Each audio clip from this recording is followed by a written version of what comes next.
Shalom bien-aimés, merci, que le Seigneur vous bénisse. Zamba Pambola Biso, Zamba Pambola Bandekone surtout, Oeba Mesana Kolanda, Oezali, émission, les missionnaires du Christ. Zamba Pambola Bandekone surtout, Oyo. To Mesana Kobonde la Nabango sur votre équipe Oezali, combattant les beaux combats. Zamba Pambola Bandekone surtout, Oeba Zwili Bakwa Kolanda Biso, monde entier, Oezali, Pona Lokumu Nanzambe. Que le Seigneur vous bénisse. Nzamba Pambola Baeni surtout s'abonner à la chaîne sur YouTube afin que la gloire de Dieu ait continué à se manifester. Et Nangola Nzamba ça que toujours continuer à sala musala nkolo pour que Nzamba sembola loboko asala et que tu relembate tu continues toujours à sala musala Nzambe. Et ça mission y Nzamba pesa biso. Yango si c'est très important chacune de nous ala ta wala tola ta souci à soutenir cette œuvre afin que la gloire de Dieu se manifeste. Et tu as déjà but, il y a émission, les missionnaires du Christ. Et ça que tu y as sala nzambe belé. Et tu as s'abonner déjà dans la chaîne Abiso, tu as invité au Tobengi Saka, ou ça pour le koum nzambe. Et ça malam ou bien aimé, il y a qu'à partager ou ezali musala oyo et pendant le monde entier. Et selon la volonté de Dieu, c'est aussi la conviction que Dieu va te donner afin que musala ne continue pour évoluer pour la gloire de Dieu. Et les missionnaires du Christ Nangola Nzambe et boti même émission belé et ils réveillent même aussi d'autres serviteurs de Dieu et afin que la gloire de Dieu et continue à se manifester. Et ça but Nangola sous les alliés et ça qu'on dit ma grâce à chacune de nous et que oyembaka et que oteaka bien anzela na yo Nzamba alobelaka yo et tout ça disponible les missionnaires émission plutôt les missionnaires du Christ. Et vous avez tout être serviteur de Dieu par la conviction que aussi Dieu nous va nous donner. C'est ça qu'il y a koyamba asala nzambe pour la gloire de Dieu. Et au bengi biso komeli biso na numéro que s'affiche na bande de l'écran ou bien à plus de 243 89 59 14 239. Et qu'on permettre à biso tous à la béni ya ko recevoir yo peuple de Dieu mon natie bazala béni. Merci baye bazo landanga sur internet, sur YouTube ainsi qu'aussi sur Facebook. Que le Seigneur vous bénisse. Merci. Bisi ke zo mi biso ndenge to lingaka avant to banda oza comme enseignement na biso to matéya na biso to lingaka et que tous allons d'abord temps ya ko bondela ya ko présenter oezali et monsieur Panzambe comme dit la Bible avant toute chose te présenter ba besoin na biso d'abord et pas ya Nzambe. To gumbi mito bisi ke zo mi biso. Prions le Seigneur. Seigneur, nous te disons merci parce que sali biso ngolu ya ko se présenter liboso na yo. Pambola famille, Pambola libota, Pambola ndekonos, Tazolanda biso en ce moment. Tobika bika mana oto témoigner ta grandeur. Tozondima eke, ozo sale la biso ya minene, pour qu'on continue qu'on sale la biso. Et ta restauration est positive dans nos vies, afin que bika mana yo se manifester na bon mana biso, de maintenant et pour toujours. Au nom de Jésus-Christ. Gloire à Dieu. Merci Jésus. Amen. Merci, que le Seigneur vous bénisse. Et toujours continuer thème nabiso le loto belezali et ça sur les moments favorables et na moment favorable nabiso et ça thème oyo toujours le bela ezali pour la gloire de Dieu et na likambo etanga mi moment na vie abatunyo surtout na sena moi oyo il y a des moments par moment utokuta na ranango il y a des moments de combat, il y a des moments des attaques, il y a des moments de problèmes, il y a aussi des moments de difficultés. Il y a aussi des moments de critique. Il y a aussi des moments d'humiliation. Il y a aussi des moments où il y a la question où tu comprends que non ah tu es dans une étape moi que c'est bien té.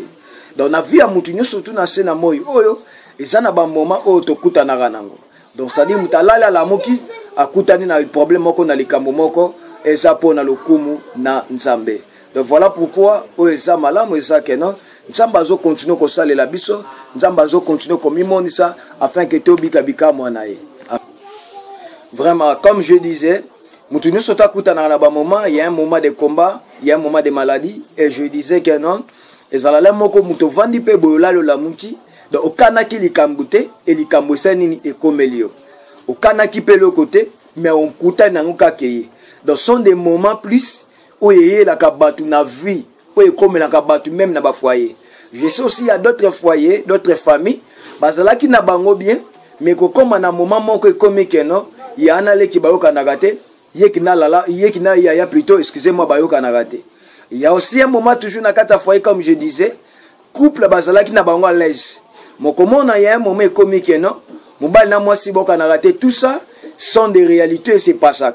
Donc et ça ba moment plus batu bakuta na na vie. Mutu moko te na sena moi o akokolo bakeno banda botama. Tona ndenga zokola atikala jamais kokuta na moment moko non. Donc mutu nyusu ta kuta na kana moment.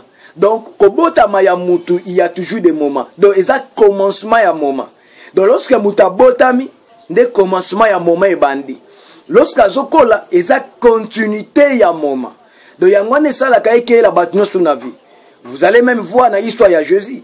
Jésus, lorsqu'à botami kobotama ya Jésus, ne moment pe ya combat et bandi. Ba mage ba yoki ke Jésus a botami. Ba bandi ko ya pour que ba adorer. Hérode a yoki ke ba mage bazoya.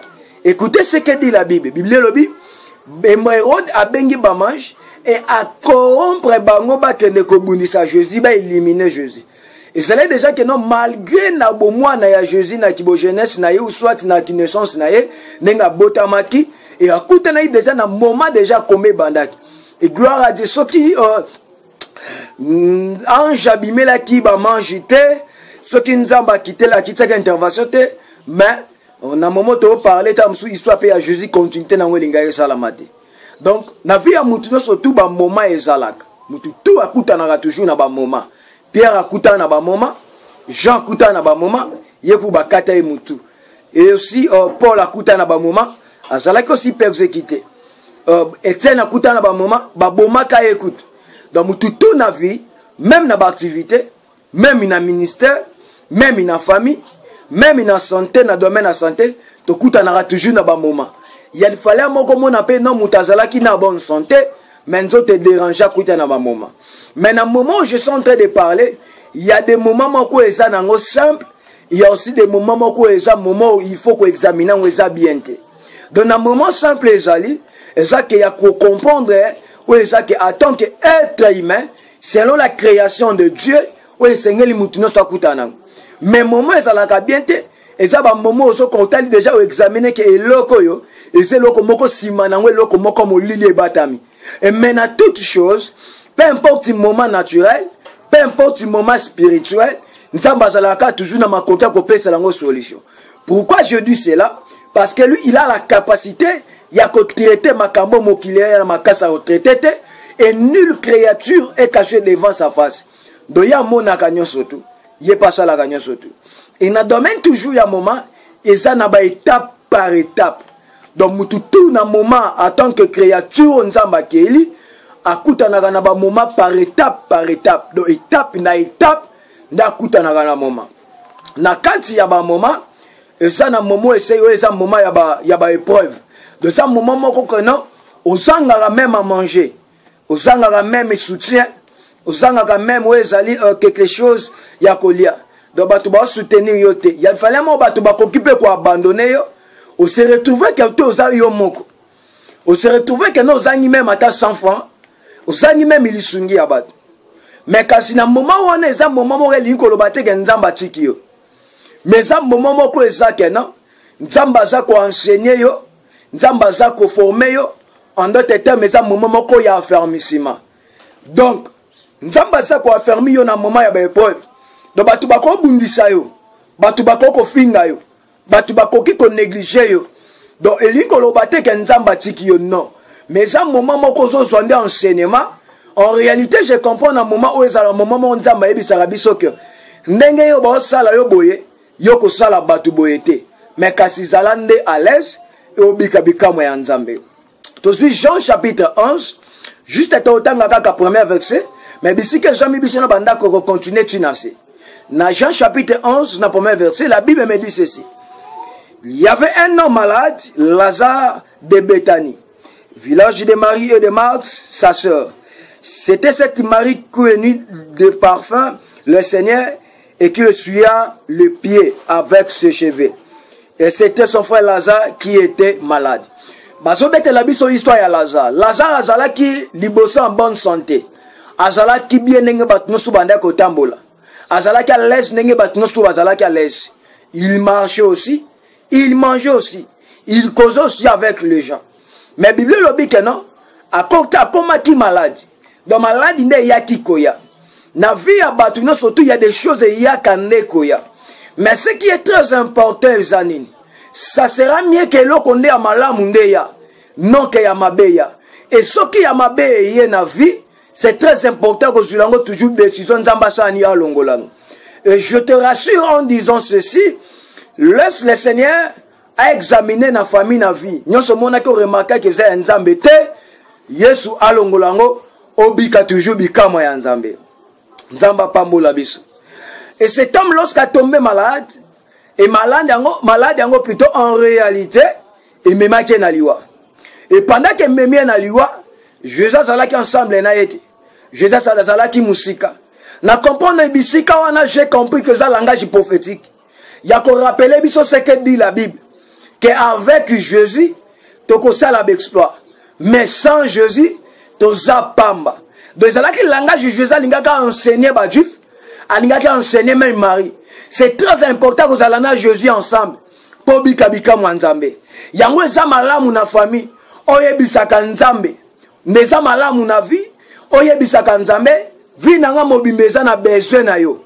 Bana nanga ba na besoin na yo, ba faire nanga ministère nanga, vie chrétienne nanga eza na besoin na yo. Parce que na yebi ke na yo nzambe, ata lelo na mona humiliation, lobinga na mona ka gloire. Ata lelo na moni ke na négligé, lobi na za sur e ke na kozwa ba témoignage ya malonga. Ata lelo na moni nanu ya malonga te, mais na yebi ke ba potentialité ota kati nanga e kozala ke na zo ya malonga lobi. Donc c'est très important qu'on rappelle à Nzambe. Ko yebisaka Nzambe ke non, naza obligé Yesu s'il te plaît.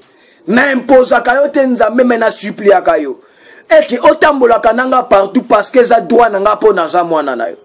Batu nyonso tu batambolaka na Nzambe. Nzambe abandonaka bango te. 1. Bazwaka ba témoignage ya malonga. Mutu nyonso tu atambolaka na Nzambe. 2. Ata problème elinge ya Nzambe akitisaka intervention ne pa na ye. 3. Mutu nyonso tu atambolaka na Nzambe. Nzambe akreelaki ba chemin ya sika bisika ba chemin ezangaki. 4. Mutu nyonso tu atambolaka na Nzambe. Azalaka sécurisé koleka même président de la République. 5. Mutu nyonso tu atambolaka na Nzambe. Akomaka intouchable comme dit la Bible batouchaka ba oya Nzambe te. Langage wana verset wana na lingana rappela ngo bato. Ezalaka pona ba serviteur te. En réalité, eza pona bana Nzambe nyonso to yeba lukaka Nzambe sérieusement. Donc ça dit oyo nyonso za Nzambe batouchaka ba oya Nzambe te, batouchaka bana Nzambe te. C'est ça c'est très important. Et ya malamu ezaka non, il faut toujours kozala na Nzambe. Espace où est ça qui entre départ ya Jésus et kotikala ya Lazare de permettre que Lazare akota na kunda. Mais Bible lobi que non, Jésus a eu information que Lazare a koufi. Et la Bible me dit Jésus bandikoya, Jésus a zongi jusqu'à ce que a commis et pas là où lieu ou plutôt ibisika Lazare a bandé ko vona bisika bandé ko solana Lazare. Azala qui a ami intime ya Lazare. Ou abandaki ko solana Lazare mingi. Et la Bible me dit, Marie n'a marti lorsque bayoki kolobela Jésus. Et bah s'approcher pas ya Marie et pas Jésus. Baba niko yebisaye, tala ceci cela, mutu tozala ki na yende konabiso, mutu banda ko solola na ye, akufa ki abela ki makasi. Maintenant c'est pela na réponse il y a entre Marie et Marthe. Ne ba yebisa ki Jésus, yoka réponse na bango. Sokyo zala ki ao. Mende konabiso linga akufa te. Wow! Gloire à Dieu. Et ça, langage moko bande ko rappeler Jésus. Tozon di mayo que tu es capable de. Tozon di mayo ko zana makoke ko pesa la résurrection. Tozon di mayo ko zana makoke ko pesa solution.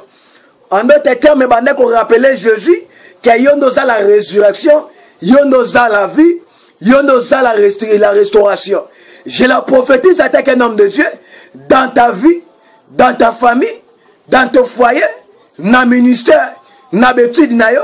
Na vie ya bana Yesu alakisaka la résurrection bisika makambe kufaki Yesu apesa la résurrection. Yesu alakisaka le restaurateur comme dit la Bible, il est le réparateur. Nzamba réparer makambo ebebaki, nzamba réparer zonga kimia, musale za la réparer, bana baza la réparer, ba activité za la réparer, obika bika mwanzambe. Ce qui Maria confessa qu'on a foi en révélation parce qu'il que Jésus est capable de restaurer, de guérir. Donc, il était capable. C'était ça, qui réponse à Marie na Marthe. Mais la Bible me dit que non, Jésus, lorsqu'il qui bango bango lobby, zala na kimia. Et voilà quelque part, tu as suité na ba surtout. Oyo, bazwakawe ezali balekana na ba moment. Mais na kati ya moment, ezana moment favorable ya Nzambe comme la kamutu surtout. Donc, pendant qu'on compte à ba pote, on a l'explication des aboyés. Donc, chaque chose a son temps. Donc, tant ezala qui a mabé, maintenant le temps est arrivé. Au vivre visitation, tout moment favorable, ya Nzambe. Mutu surtout, c'est le moment favorable ya Nzambe. Azo obligé à cause la patiente. Bateau bazala ka pressé. Bateau barataka même où ezali la visitation de Dieu. Mais bateau ba patientaka. Babi karabika Nzambe. Ata même na ministère. Cause la pressé te kamba moko bonga lelo mata lelo. Yango somo na bateau belé. Bazo kendaka ko simbaka bakisi. Yango somo na bateau belé. Bazo kendaka ko changeaka Nzambe. Et Nzambe bazo boaka bazo rejetaka bango comme ça. À cause de la précipitation. Et non seulement les serviteurs de Dieu, ainsi qu'aussi Bana ya Nzambe. Bana Nzambe non surtout bazala ka pressé. Batombaka na vie ya kindumba, batombaka na vie escroquerie, batombaka na vie ya makamba mabe. Okomona mutandimi na ya sala mabe, non so n'a pas gagné quelque chose. Mais n'ina rappelé ne komoko peut-être kota ki na nzela wana. Susi Nzambe ezali zongane na makolo na ye. Jésus zolo banzamba zolo banabile lobi. À quoi sert ya gagner makamno soto perdre âme na yo? Âme na yo n'est très important. Jésus a besoin âme na yo ya zonga na makolo na ye. Yake pa ya Nzambe. Yake pa ya Jésus. Abandonner nous soto mona ki eza ya mabe obanda ko sala. Tika makambo wana mabe. Yake pa ya Jésus, Jésus a besoin na yo. O yambaye, o renouveler alliance pour bika mwana ye. Yango c'est très important lorsque c'est le moment favorable et pas ya Nzambe. Il faut qu'on soit la patiente. Na vie, il faut qu'on patiente. Et ça, le quoi, papa, azo la kamwan. Aesi moi na zela lobby na kopesa yo mbongo. Et ça, la loba pesi moi na te, moi na zo obligé qu'on patiente pour azo zela ne mbongo et pas ya papa. De l'ikoloba nini, Nzambe ba obligé ka yete. Nzambe ba impose ka yete. Nenge batu mususa komi. Donc, le samba sali lelo, nika résiter yaka lelo. Non. Nzamba zana ba tana ya pesa ka. Aza capable de repérer car lelo aza capable de zéliso même lobby aza capable de kolobano patienter même une année. C'est très important. Na vie batu nyoso bazala ka pressé na lo sambo yango mo bazo kuta na rappel na ba faux serviteur baza ko skokaka bango bazo liaka bango ba mbongo ceci cela. Mais ce qui est très important ça il faut que ça la patiente. Et même na ba faire au salak même na vie abana te ka bana ba patientaka. Na vie batu nyonso bazalaka pressé bakutana na bakoma na ba. Mais oya malamu ezali, il faut toujours qu'on patienter na vie. Na vie il faut qu'on patienter et qu'on bika Nzambe. Na lobaka na batu clairement, il faut qu'on soit un résultat ou euti na source. Na oye etanga na nzete. Mialo etanga na nzete suka. Mais oye euti na source, bika Nzambe nde se manifestaka afin que solutionne l'accès que il est le roi des rois. Et deuxième chose, Naba surtout, oyo bazela ka moment favorable pa ya Nzambe, baza obligé ya ko garder leur foi. Il ne faut pas ya ko perdre foi. Donc mutozo c'est le moment favorable et pas ya Nzambe. Zala toujours na kondima. Ken Nzamba zana yo, ken Nzamba yebi yo, ken Nzamba zo salela yo, pe oko continue comme on a toujours bikama Nzambe. Que le Seigneur vous bénisse. C'est très important que zala na foi. On est ça batu ko lingate batu ba contaminer vie na bango. Oh yo do zawana excusez-moi yo ndongo zawana suki nana. Yebi sa bango ngana suki te. Pona na Nzambo aleki ba Nzambe nyonso. Na yebi ke na Nzambe na oza toujours solution. Oh yo ko balaka mukolo nini yebi sa bango tambolaka na tana maboko to nini. Do batale la Congo ngate parce que likambo ya libala to likambo ya ko bonga et ça selon des temps ya Nzambe. Yango nde sa malamu. Dans la vie, garde ta foi na yo. Donc en d'autres termes, garder ton cœur plus que toute autre chose. De mon thème, ningisa makate. Oyoki yaya bongi sepe la pesa Nzambe lo kumponde kona bongi. Oyoki ndeko za pembe na yo camarade na bongi sepe la pesa Nzambe lo kum. pourquoi eza temps na ye yo pe temps na yo ezali peut-être oya yo eleki ya ye oyina ye ponani peut-être oya yo eza au-delà ya ye oyina ye ponani. C'est très important ya ko garder foi ya ko garder kondima et que naza sûr nzamba osalelanga ato bandaki kobela zala sûr nzamba imposer la guérison ato bande kobota te zala sûr nzamba opesa bana ata ministère évolution yaki nanu te zala sûr nzamba opesa évolution zala sûr nzamba okosa bikamo même na famille makame bande ko marcher te zala sûr na nzambe ya lola aza kopesa kimia selon volonté bonzambe na ye. Tout ça dépend des gens de likambu ya temps ya moment favorable ya nzambe. Il faut qu'on garde foi, qu'on perde foi. Que le Seigneur vous bénisse.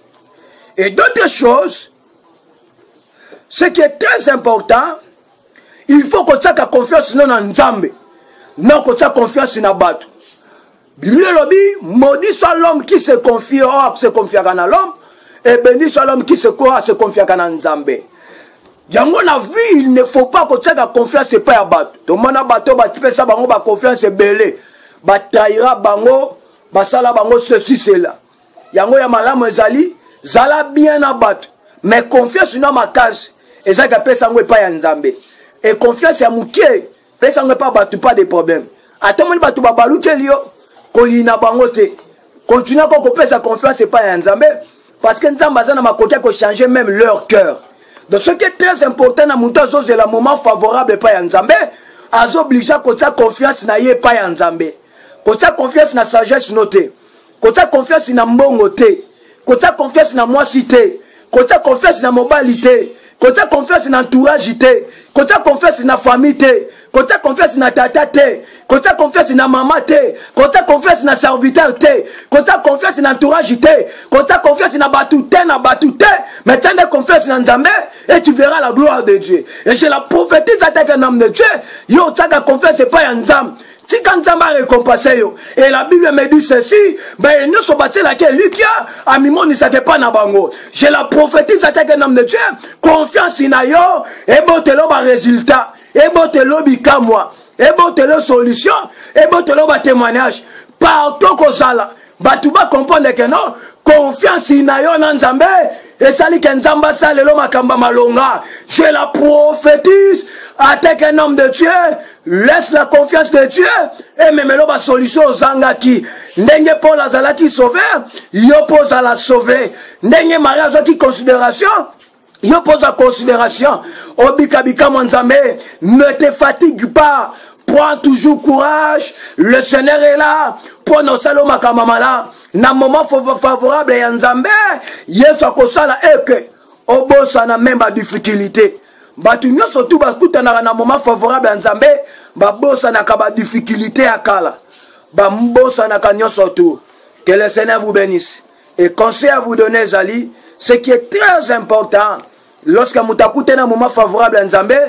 Identité na ye changeak. Abandaka chemin ya sika. Abandaka nouveau départ. Et Aza Mouto et Sengeli a demeuré toujours dans la vie de prière. Comment Mouto la prière? Banda Shema Sikana Nzambe et tu verras toujours la gloire de Dieu.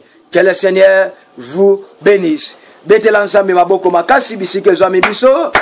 Zamba pambola biso. Zamba pambola moko na moko. Que le Seigneur vous bénisse. Et bisike zami biso. Tozo bonde lozo yebisa Nzambe. L'obana le créateur, le temps est arrivé. Nabika moment favorable à bon Nzambe na yo. L'obana Nzambe soka zalaki na moment y a ba problème, y a ba attaque, y a ba combat, y a ba difficulté, y a mi pepe, y a ma paix. Y a bisa Nzambe ekanga bisaka epima. Soka zalaki na moment moko batu ba chola ki yo trop. L'obana Nzambe le temps est arrivé. Ba mon moment bikamwa na ye koti. Ba mon moment ya restauration na ye koti. Ba mon moment ya guérison na ye koti. Ba mon moment ya changement na ye koti. Ba mon moment ya restauration koti. Afin que solution Nzambe la kisaka Nzambe ya sali. Loba na Nzambe koti sango na bomo inanga. Koti sango na foyer nanga. Koti sango na vie nanga. Impose yango. Ola qui s'accroche le roi des rois. Ya loba na nzambe oyo nyo c'est ça ya yote. Prima. Et ça la lupata. Et libéré. Afin kabika mwana ye se manifester. Tambola loboko mobali likolo. Seigneur, yoka lo samba moko na moko enseignement et ma solution. Tobika témoignage à bonzameno de maintenant pour toujours. Même à la prochaine séance, nous allons accompagner Gossal et la vie moko na moko. Dans le nom de Jésus, nous avons ainsi prié. Amen. Que le Seigneur vous bénisse. Gloire à Dieu. C'est moi, votre humble serviteur, apôtre Jonathan Dewine. Nzamba pambola biso, nzamba pambola bandeko nyo surtout oyo balandaka biso, nzamba pambola bandeko nyo surtout bazako s'abonner na chaîne YouTube et toyebi ke émission na biso émissionnaire du Christ oyo to bengisaka basala nzambe to lobaki après confinement to ko bengisa basala nzambe.